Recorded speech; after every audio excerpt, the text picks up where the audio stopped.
Hello and welcome to this week's episode of Hashtag Leadership, What's on Your Mind. This is based around helping you on your leadership journey by bringing people to storytell about their journeys. So today we've got James Dutton on. Hi James, how are you doing? Oh yeah, good, thanks. So me and James have just been having a bit of a laugh before we came on live because I've known James since I was 3-4 years old, and James has been on when my online leadership course launched in October. James reached out and said, "Stuart, I fancy coming on. Can we work together?" And it was just bizarre, wasn't it, James? The first couple of sessions.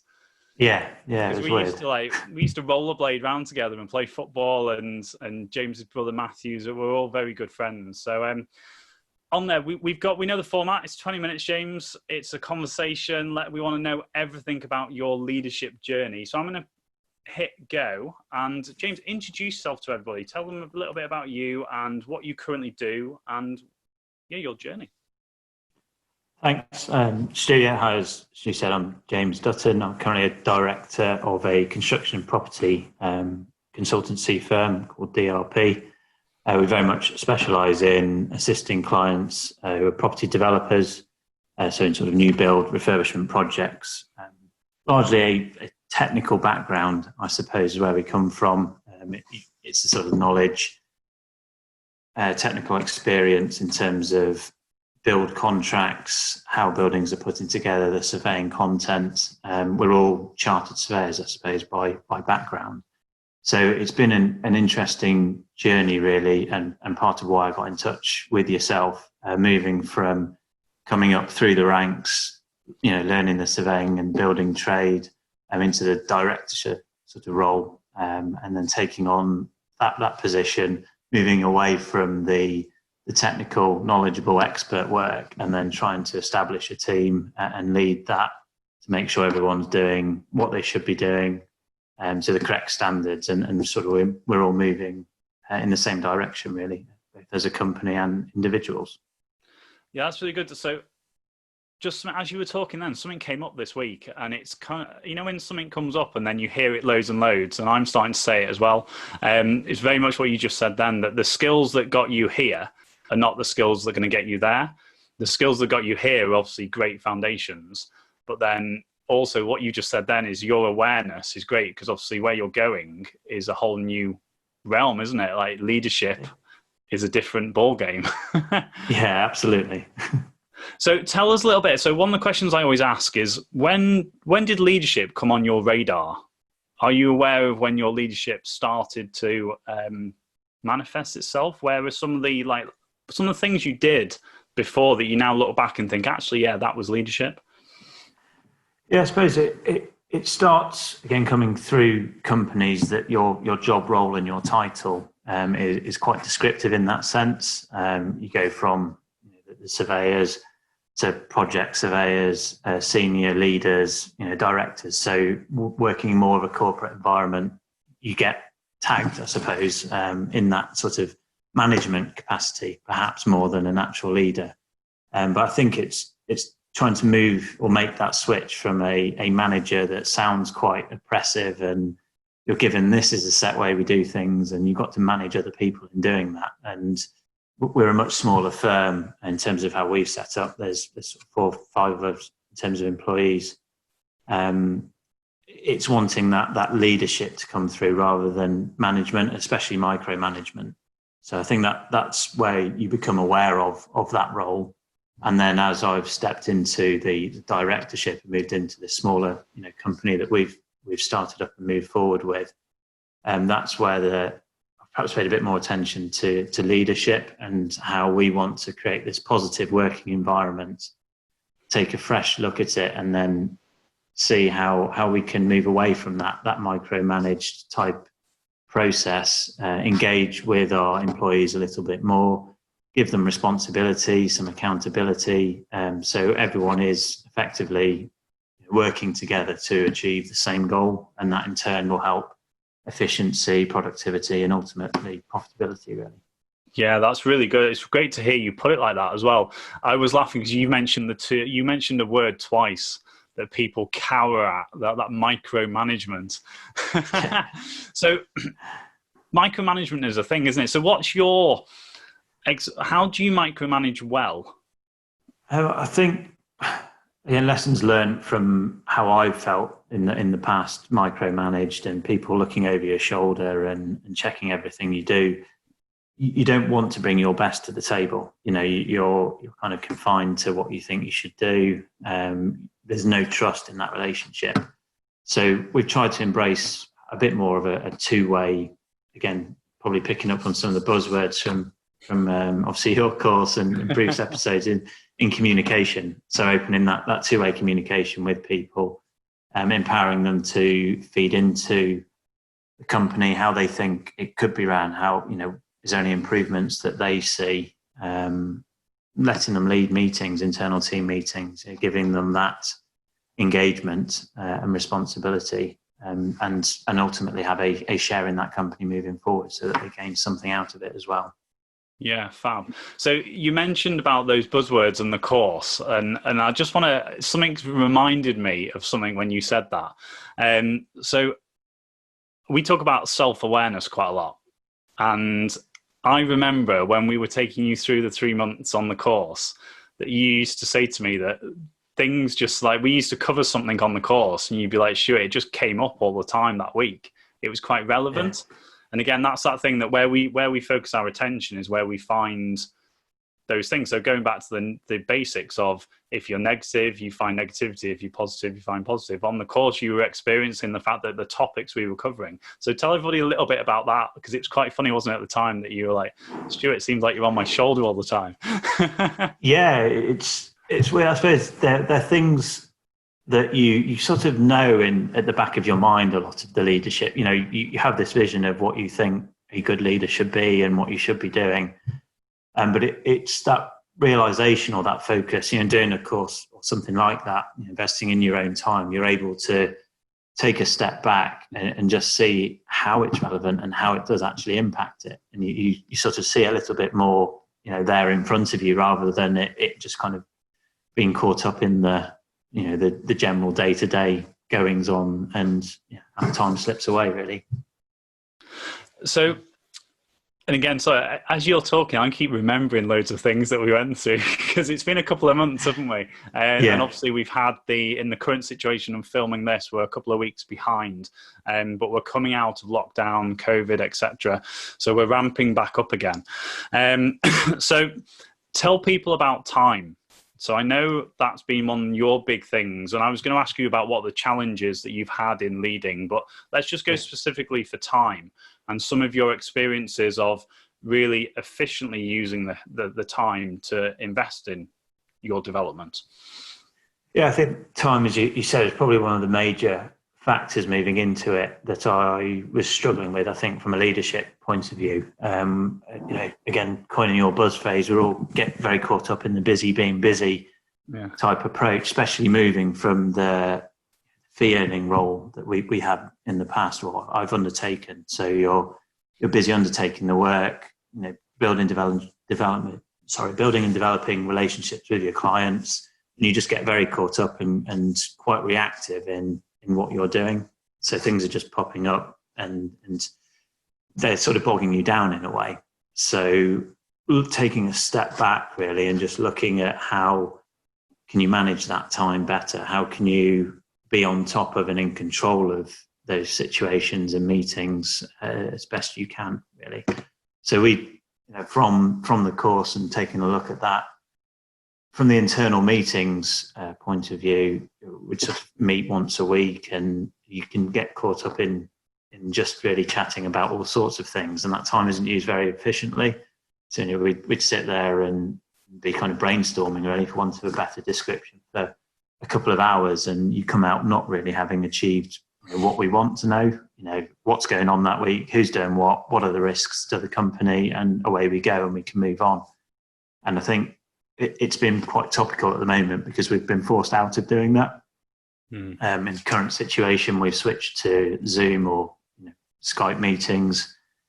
That's been again changed, so we don't do it weekly. You know, we've got 3 shorter catch-up sessions, Monday, Wednesdays, and Fridays, where we all check in, see how everyone's getting on, have that social contact to make sure everyone's okay.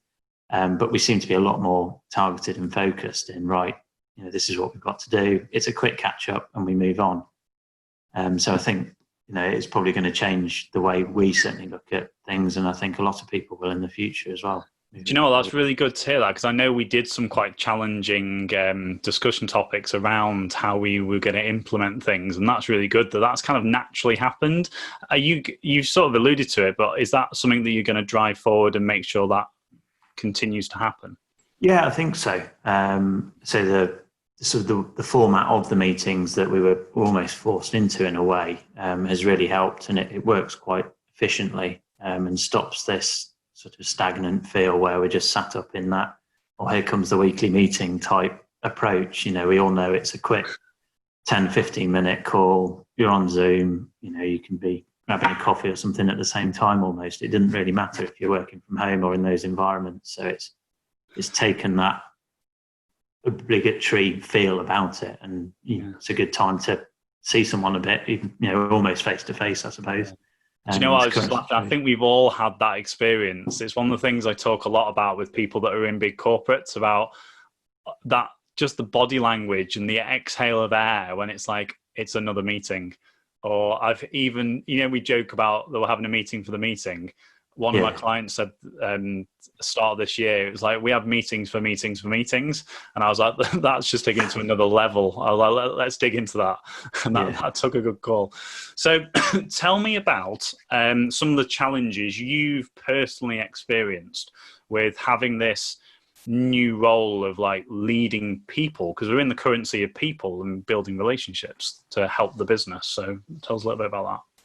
Yeah, absolutely. And I think certainly in what we do, people is a major part of that. We work in teams naturally in terms of the projects we're involved with, from the design team, consultants, stakeholders and funders right through. So I think the major learning point or realization from doing the course with you has been communication and just how people can see things in a different way. Mm-hmm. So you've used some sort of great examples within your course, which I'm not going to. No spoiler alerts in this, but we can just say rhino and lion, and then people are wondering what it is. And it just makes you, I suppose, realize that people see things in different ways. So, from a communication point of view, you could be desperately trying to get your point across about why something needs to be done in a certain way or how it is, but people can just not be coming from a completely different angle. That could be some way I'm communicating it, a problem in how we're doing it, or it could just be they're looking at it in a completely different way. But by realizing that and taking the step back and appreciating that they're coming from that side of things as well, you're able to open up, I suppose, that channel of communication, discuss why you're both seeing, or people are seeing things differently, and then come to that common ground, really, which I think is important in then driving it forward, setting out those parameters, what you see the problems are, how do you see it going, and where does it need to go, and then coming to that sort of arrangement, really. Yeah, awesome. Just to give people a brief random example of that is that picture of when two people are stood over a number on the floor, and one person sees a 6 and then the other person sees a 9, because they're actually stood at either end. So they're both right. They're just seeing things from a different perspective. So that's to give probably a more general version of that. But obviously on the course, we talk about rhinos and lions, which everybody's going to be, what's this you're talking about? I'll probably get lots of messages now about what is rhino and lion. I might share it with everybody. So yeah, fantastic. So just if you were to become like a bit of advice, so imagine somebody's coming through your business now, and what sort of things do you advise others regards to? Everybody listening to this is on their leadership journey at some point, and we say it really doesn't end. It's like that lifelong learning piece. So what do you kind of give out as advice? I think absolutely that learning is probably the key, really. There's always more that you can learn, and I think if you take that attitude in, you'll always get a lot more out.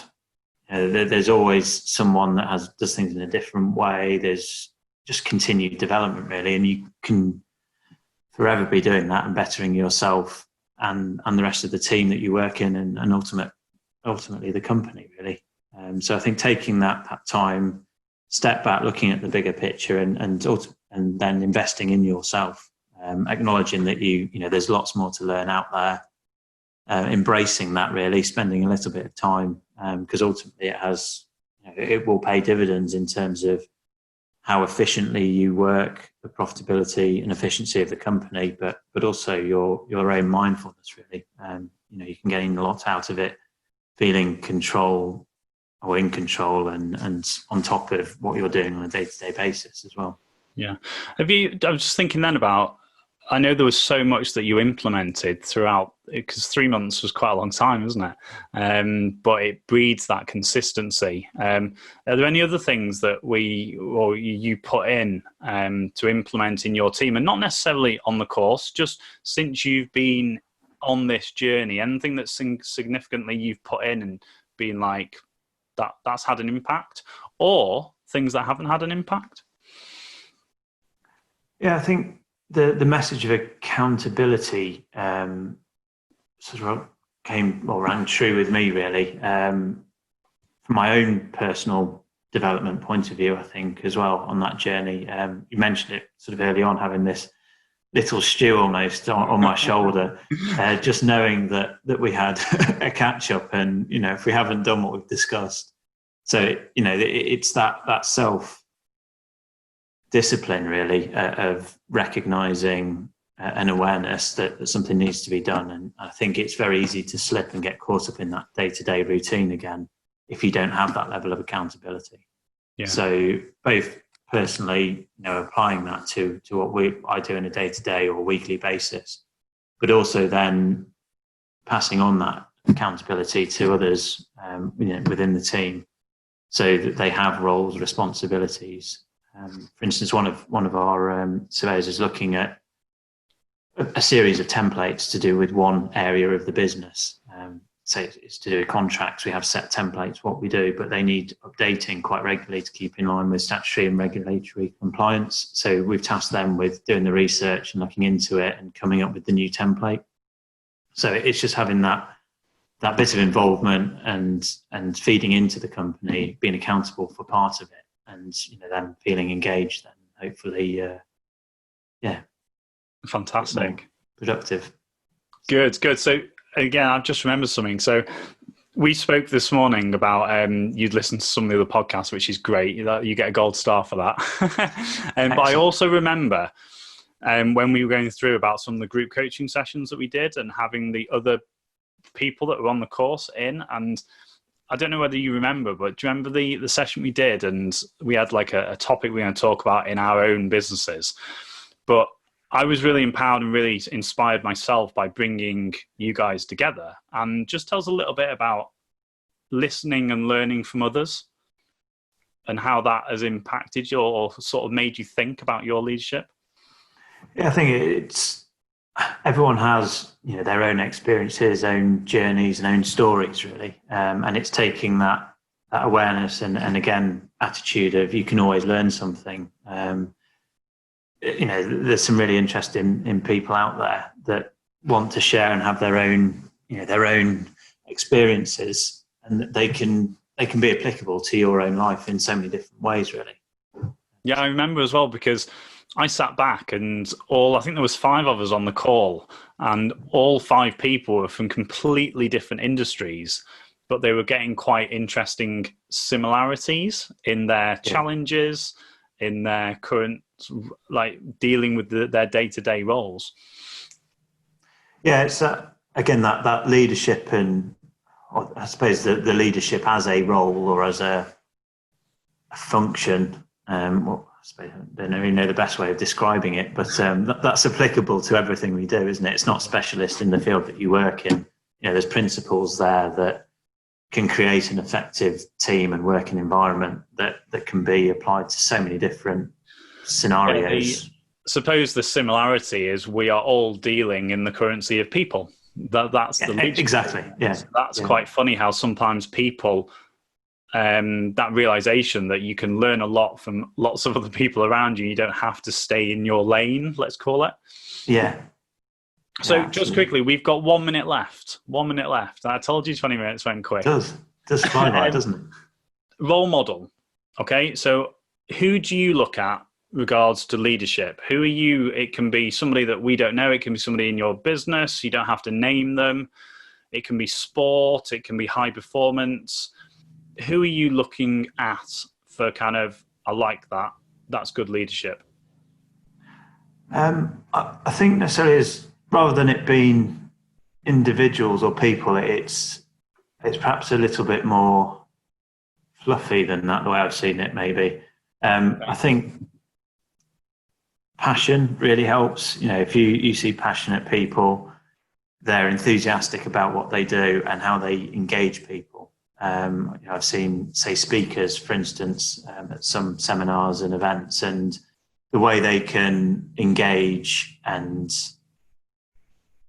stimulate a crowd to give you that enthusiasm and passion to then move forward, I think is really inspiring. So I think, awesome. Yeah. Thank you, man. Did you get that alarm? Yeah, just about. I think I got in there. Last time it took me like 10 seconds to turn it off and it was getting a bit embarrassing. So, James, thank you so much for your time today. Hope you all enjoyed listening to that. If you did, please subscribe to our YouTube channel if you're watching us live.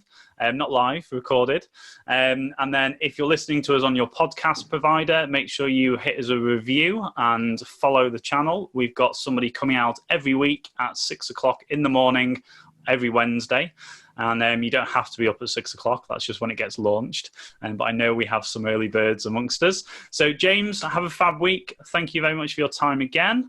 And see you soon, guys. Bye. Yeah. Thanks, Jim.